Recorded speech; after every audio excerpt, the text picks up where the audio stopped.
Talk to me. WSRadio.com. Welcome to Track Talk, your connection coast to coast and beyond in all the latest news, developments, stake race analysis, and interviews inside the world of thoroughbred horse racing. From California to New York, Florida, and Kentucky, we have you covered. It's post time, live from San Diego. It's Track Talk.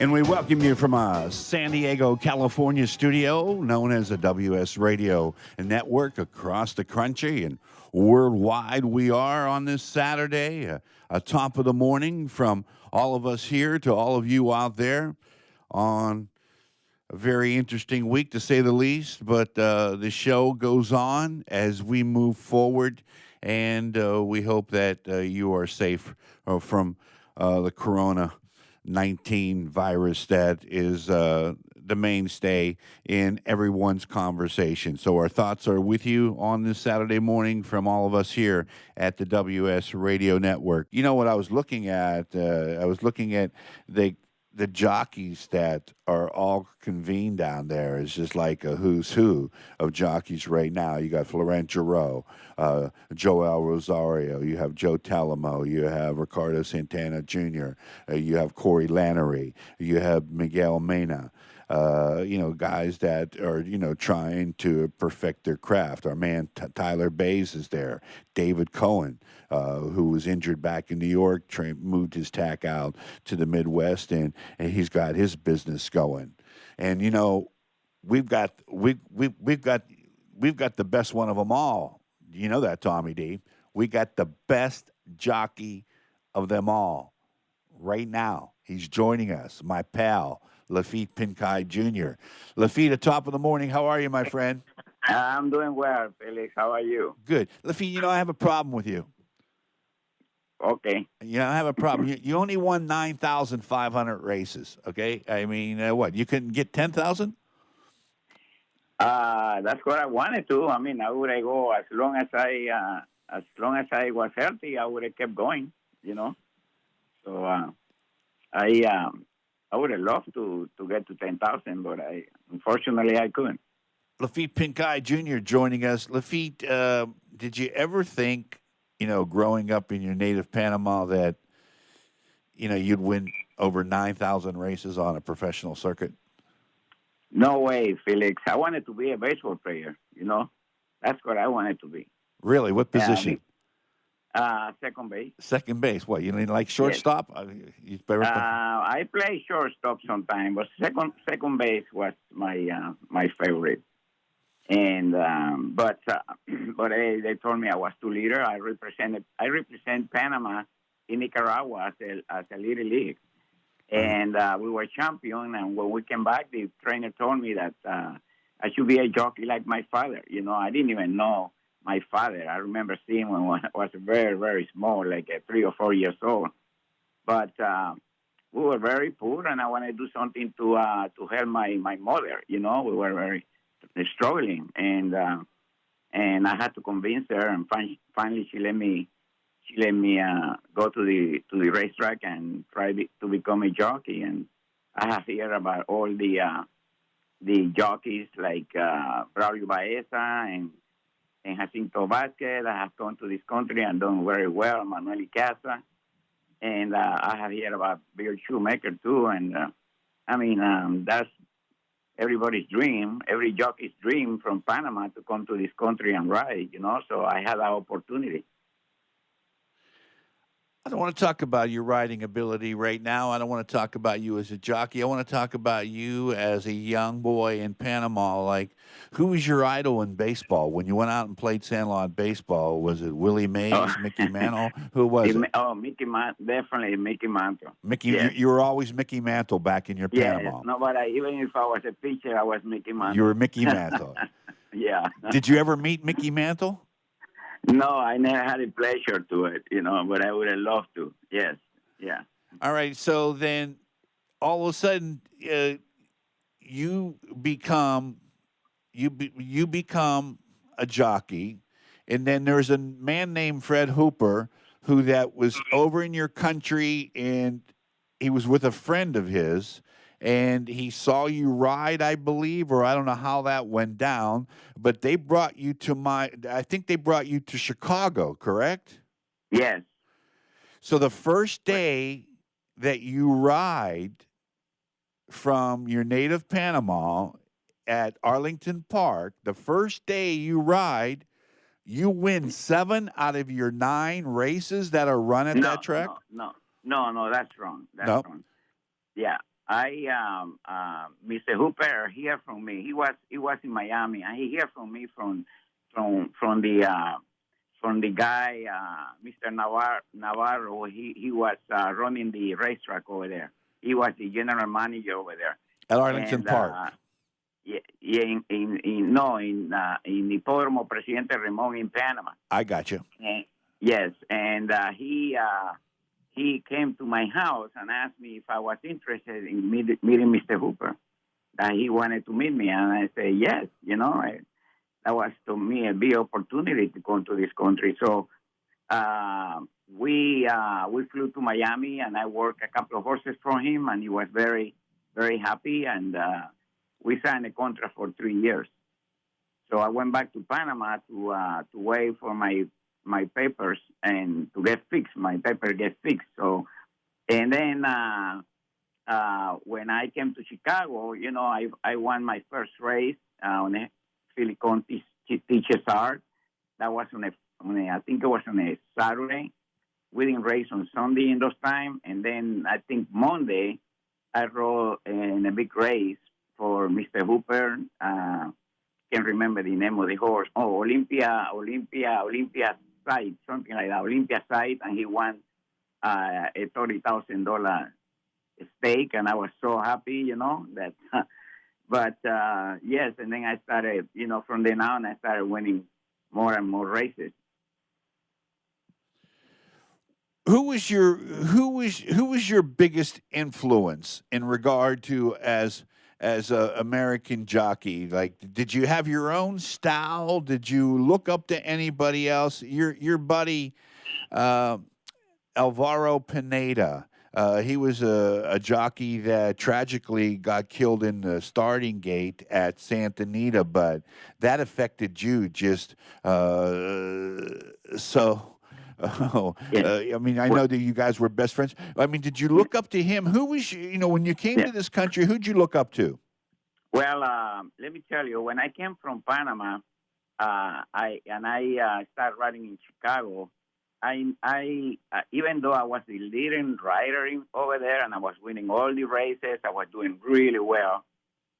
When I came to Chicago, I realized that I still had a lot to learn. There were some good jockeys over there, and I wanted to better my style, and I used to see races where Angel Cordero and Velasquez were riding, and they looked just like, they look so good on a horse, and I didn't look that good because in Panama we didn't have no field patrol. We could not see it. We could not see the races after you ride a race. That's it. We didn't have the video tape to watch it. The rerun. We didn't have that. So there's no way you can better your style if you don't like your style. So I have to learn to try to get more down on a horse, and which was really hard because after riding for 2 years over there, I was used to the way I was riding. So I had to change completely, and with time I got better and start competing with those guys. Let me ask you this. You and Angel Cordero, you're friends now, but there was a time when you guys didn't like each other. Is that correct? No, we always liked each other. We always liked each other. We didn't like each other in the track when we were riding. Yeah. So, like, would you? Different thing, but after off the track, we were really good friends. So, when you guys would compete coming down the stretch, I mean, would you curse at one another? I mean, what kind of language would be used? No. I used to get pissed with him because he was always, I was a threat when I came to New York. I started winning a lot of races over there, and he wanted to beat me, so he used to look for me and he made it very difficult on me. What do you But mean? he was What do you mean? a great. Well, he would look for me where I was in the race because I was riding good horses, and he would try to put me on a trap or take me wide, or he started playing games with me, and I have to be careful with that, and I hated that because I didn't want to have to worry about him. I just want to worry about winning the race, and but he made it very difficult. I tell you, he was just he was great in everything he did. He had so much ability on a horse that. It was something to look at. Was he Hall of Famer? Oh, yeah. Oh, yeah? Yes. You're a Hall of Famer, too. Can you believe you're a Hall of Famer for 45 years now? Yeah. I think it was in 1975. I got for you. into it very, very young. Yes. So you were inducted into the Hall of Fame in 1975. So that's 45 years ago. I need you to ride the 8th race for me today at Oaklawn Park. Are you ready? I don't think so.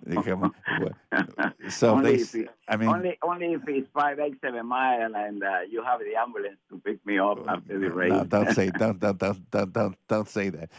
But Philly, I could get in shape in 2 months. I will get in shape. I could ride. There's no question that I could ride. Because you're 73. You're 73 years old.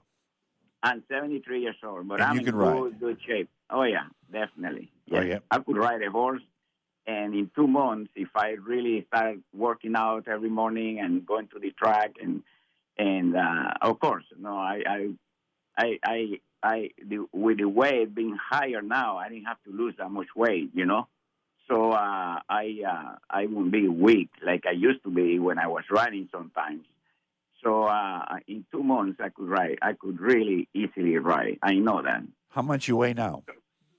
I weigh about 127, 126, around there, 128. But I never let myself go. I'm very, very careful what I eat. I only eat healthy things, and my weight is been really, really good. I don't crave for ice cream or anything like that. And even if I crave for it, I am not going to eat it because I know it's not going to do any good thing for me. So trying to enjoy my life, Felix, So I think you're doing a pretty good job of it. Tell you the truth, I mean, I know, I think what we would say is that you have it going on. Okay, I mean, so in the hood, Laffit has it going on. I want to talk about a feat that not Laffit, a feat, meaning something that happened on the track that I think will probably last for a long period of time. And I think you were involved with 3 of them, if I stand correct. Woody Stevens winning 5 consecutive Belmont Stakes. This is something that when I think about this for a minute or 10 minutes, I think, how can this guy win 5.5-mile races in a row over a 5-year span? I know that was unbelievable. That's never gonna. I don't think that ever gonna be surpassed. That's unbelievable that he could train 5 different horses in a row. To win the Belmont Stake. That's probably one of the more races to win. After the Kentucky Derby, because the Kentucky Derby is very difficult to win too. But the Belmont is, you really need to train, know what you're doing to win that race, So, of the 5 in a row, the 5 that he won in a row, you won on 2 of those horses, right? You won. No, I won on 3 of those. 3. Okay, I knew you were going to correct me on that. Okay, so Conquistador Cielo was 1. Yes. Swell is the other. Swell and Caveat. Caveat. Yes. Tell us about Caveat. Caveat, that was a very, very tough race because believe me, this horse should have won by 10 lengths. And coming down the stretch, Angel, he nudged that horse outside of me just enough when I was flying, And he made the horse go in, and just by the time I got there, he closed it. He closed the hole. I almost have barely no hole there. And I said, if I take back, I'm gonna go down, or I'm gonna lose the race. I say I have to take a chance. I have to go through that little hole. It was already tight, and I happened to have enough force to get through there, and he got through, and he ended up winning the race by a couple of lengths. But that was it was an inquiry, and I told the steward what happened. Greg McCarron, Chris McCarron's brother, told the steward that Angel pushed him a little bit inside, and he closed the hole. So they let my horse up, but that was a tough race, very tough, controversial race too.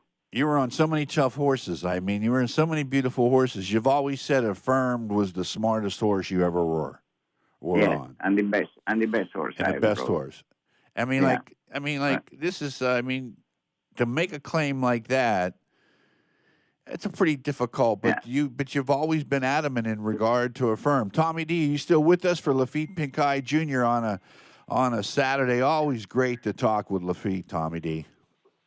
Yeah, of course. Hey, Laffit, thanks for joining us. I was once a jockey's agent, so if you want to get out of retirement, let me know. We'll get you some winners. I'm sure we can make that happen. But a couple things that I wanted to talk to you about, Laffit, was right now, current jockeys. I know you're a big component of the game, and your eyes are aboard. What current jockey, if you had a horse right now, and since you need 2 months to get ready, what jockey would you put on top of your horse right now? Well, I'll tell you, in California, there are so many good jockeys. There are about 5 or 6 jockeys that are doing really good. Believe me, I wouldn't mind putting any one of them. They're doing good, and depends on the horse. Depends on the horse that you ride. You need a very strong rider. I put Talamo. Talamo is a very strong rider. Rosario is a very strong rider. If you want finesse, you look like a guy like, what's his name? I forgot his name. Ramirez, the one that Bob used to ride. He's very good leaving the gate, and he sits very still on the horse. The one that is in Oakland right now. Martin Garcia? Garcia. Yes. Sorry. Yes, that's okay. He's very fine. He's good with the horses on the lead, and he's very good. And what's his name? The French jockey. God, my memory is so bad with names. Flavien Prat. Pratt. Yeah. That's another one. He's very, very good. Very good. He's good in any type of horses. We just talked about. Go ahead. I'm sorry. Huh? Go ahead. No. Go ahead. Tommy asked the question. I was just going to say that we opened up the Oaklawn Park just before you came on, and I said Martin Garcia has found new life, and so did Joe Talamo. Joe Talamo's the leading rider. So these guys come to California and you see them, but you've been around so many great riders.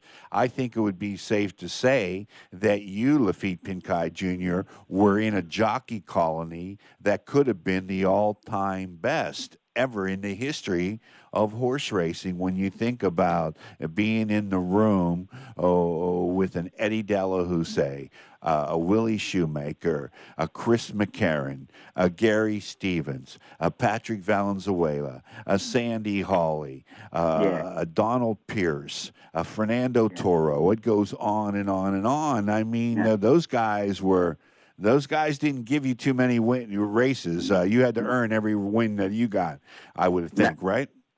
That's right, Felix.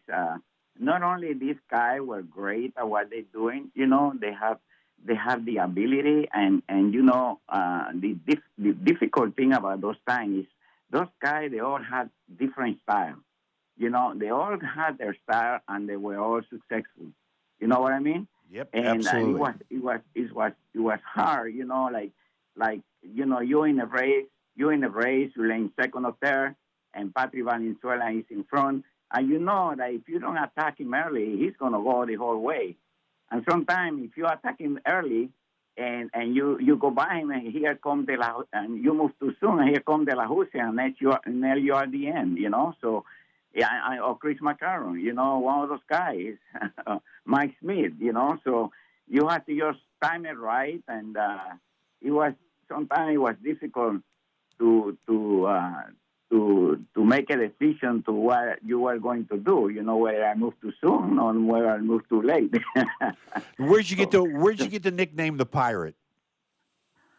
Oh, I think because Laffit, John Laffit, which I named my son John Laffit, was a pirate. So John Laffit was a pirate. So maybe since I had the name Laffit and I was winning a lot of races, they name him the Pirate. All right, let me ask you a question. How many horses have you actually picked up and carried over the finish line? I don't know about that. But, come on, I mean, like you used to do that. I tell you, Felix, when I was right, because not all the time I was right because my weight, my weight. There was a lot of time when I didn't have my energy. But when I had my energy and I was riding a horse and I saw a horse coming, right? I saw a horse coming and I know he's going to go by me. And sometimes a lot of times they did go by me. I always had the hope that I have a little more horse. So I switch my whip to the left and I start hitting him left-handed and riding him hard with my right hand. And boy, most of the time they always respond. They always respond, and I won so many races like that, when I won by head or a nose, where I know that if I didn't do that, and if I didn't have that hope, I never would have won the race, And an example was one race that I always remember in Delmar, a filly by Wayne Lucas called Lost Kitty. I mean, she was dead beat. She was dead beat by a horse that Charlie Williams was training. I don't remember his name. And one of the bays was riding, and the guy used to ride in Seattle. Well, he went by me like almost a half a lane, and I switched my whip because he went so fast. I didn't have a chance to change my whip in time, but I switched my whip when I saw him go by, and she came back again and beat him in nose. That was one of the most fantastic races I won, And that was a lot of fun. Tommy D, I apologize. You have a follow-up question for our man, Laffit Pincay Jr., only in today with 9,500 wins on a career, looking for the 10. Tommy D? Laffit, my question's a little bit more serious, I guess.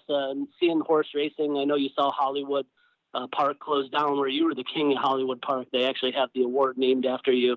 Of the Hollywood Gold Cup. The current status of horse racing, could you just give us your thoughts and your perspective of what's going on in the game?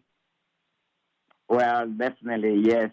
Things are, I don't know why I have declined so much, who knows? I don't know. People don't go to the track anymore. They have lost interest in horse racing, and I don't think PIRA is the organization of PIRA is helping many,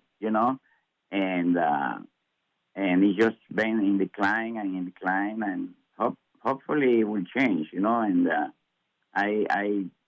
they have tried different things, and nothing seems to work. So I don't know. I hope something happens in the future and the game change, but so far it doesn't look too good, and I sorry to say that. Well, it's still standing. All these other sports are put on hold, and racing at Oaklawn Park in Arkansas today. Are you going to be watching those races down there? Because those are some great races that'll be conducted from Arkansas. Are you going to be watching today, Laffit? No, not really. I don't think so. If I have the time, I have to go out. Today is the day that I go out. I have to go and buy some food. I have to buy to do a few things outside the house, So right. that's what if I have a chance, I will. Yeah. But I don't know. It's on Fox Sports 1, so I mean they've done a great job. But let me ask you this: you got a mask and everything? You got your mask ready to go out and shopping? Are you covered up? You're the real pirate today, huh? Yeah. I use it. For a while I wasn't using it, but it was recommended for you to use it, so I've been using it, and that's I used to plan to go out for dinner, have a good time, with my girlfriend, but now the good plan is go shopping for food, or Yeah, or go buy absolutely. food, And stay at home. Yeah, That's exactly right. And, a yeah, good friend of mine texted me yesterday and said, we've had a lot of dinners together and with a lot of groups of people. And, you've been in those dinners with us on a number of occasions, Laffit. We've had a social relationship for years since you came into Southern California, specifically in 1976 and 1977, when you won 82 races out of a 43 race day meet there. That was incredible, 1976. And so, we will never take for granted sitting down, breaking some bread, having a drink, having a meal with somebody after this is all over. We won't ever take it for granted for what we're going through right now. Laffit, we got to do this again. We got to do it again. Okay. I want to do another. I have so many questions I want to ask you because you are not only my friend, but you are an athlete who I have the greatest respect for. Go out, get your shopping done. We'll catch up with you real soon. Okay, Felix. Thank you very much. Anytime, okay? You got it, my friend. I love you. All right. Laffit All Pincay right. Love you Jr. too. All right. And Thanks. you're welcome. Go back a long way with that man. I've seen a lot of, a lot of drama, a lot of ups and a lot of downs. But he held, that reign of being the king for such a long time, and he just never lost his grace, even when it was going bad. And he got Shoemaker's record, and we were all there. We were all part of it. It was a part of history. And now I was going to ask him that he's third now because there's a guy down in Brazil named Ore Ricardo who said he would never retire until he beat Russell Bays' record. And Russell Bays retired as the number one jockey in the world. And then this Ore Ricardo actually eclipsed Russell's record. All righty, so we will check in with you, and we'll see you soon. Remember, Track Talk, Arkansas down there, and Toby Terrell. Where was Zap? Who knows? Tommy D, Laffit Pincay Jr., Mary Rappolini, Francisca, top of the morning to you. TJ down there in Austin, Texas. Wade Taylor inside the studio here of WS Radio. I'm Felix Taverna. Have yourself a good day. Talk to you soon.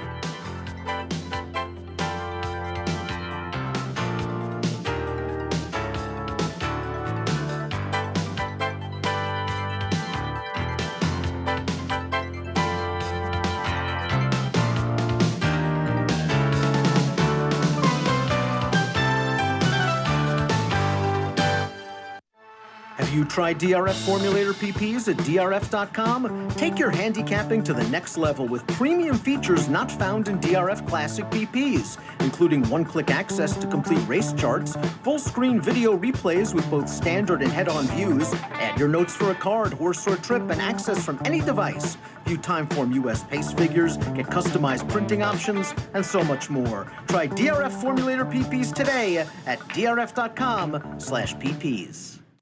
Hi, everyone. Felix Taverna for Rough and Ready Moving and Storage. From down the street to across the country, if your move is too tough, you call Rough. That's my man, John Ruff, R-U-F-F, Rough and Ready Moving and Storage. Local or cross-country, military moves, corporate relocations, packaging, storage, they have it all in the Temecula Valley. That's roughandreadymoving.com. That's Rough and Ready, R-U-F-F, and readymoving.com. When you talk about San Diego legends, you got to talk about Big John at Tip Top Meats, a European delicatessen unlike anything in San Diego. You know, it's located in Carlsbad, and traditionally, it's been a fan favorite for many. Big John does it right. With the holiday season just around the corner, it's your best bet. Big John, Tip Top Meats, and top shelf fish. I mean, that's a daily double. You've been there, you know, it's legendary.